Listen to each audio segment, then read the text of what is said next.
sais pas si tu te rends compte, Timothée, mais il y a Daredevil Born Again saison 2. Parce que, à force de s'extasier sur les bandes annonces de Spider-Man Brand New Day et de faire tout un tas de théories comme la présence de Malicia des X-Men dans le film, que Sadie Sink est bel et bien Jean Grey, on a Daredevil Born Again saison 2 qui sort, voilà, un an après la saison 1.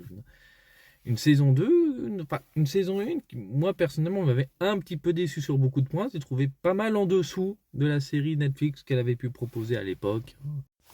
Un peu déçu parce que pour moi, le principal problème de Born Again saison 1, c'était qu'il y avait encore le caïd Wilson Fisk.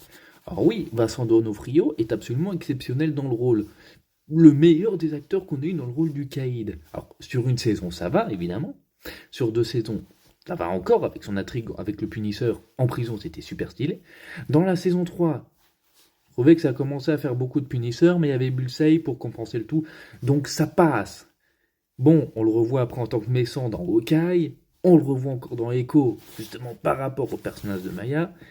Et puis il est de nouveau antagoniste dans Born Again. Alors on nous avait vendu Muse. Mais vous voyez, Muse était un peu déçu, même si je trouvais son design super stylé. Il a fait que 3 épisodes. Il n'était pas aussi violent qu'on nous l'avait annoncé. Et je trouve qu'au niveau violence, Born Again, c'est un peu en dessous de la série Netflix à niveau. Mais, bon, là maintenant, Wilson Fisk devient maire. Mais ce serait bien qu'on change d'antagoniste. Ou qu'il y en ait d'autres. Parce que là, dans la saison 2, on a de nouveau Bullseye. Voilà, limite, c'est qu'on aura encore la main.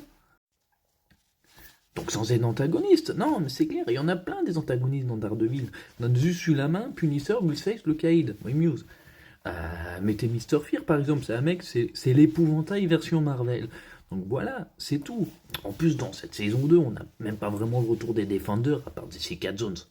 Mais si on a réellement un one-shot spécial Marvel sur Disney+, en mode Devil's Reign, où les Defenders se reforment, font équipe avec Spider-Man pour vaincre le Caïd, eh ben, espérons que ce soit le final du Caïd, et qu'après, s'il y a une suite à Daredevil, qu'on sens véritablement d'antagoniste. Mais en tout cas, la série, elle sort. Et moi, je vais attendre que la saison 2 soit entièrement finie pour me mater tous les épisodes, parce que j'ai la flemme d'attendre un épisode à l'autre. Donc voilà, nouveau chapitre du MCU, hypé sans plus, parce qu'il y a peu de promos. Hypé sans plus. Là, j'aime bien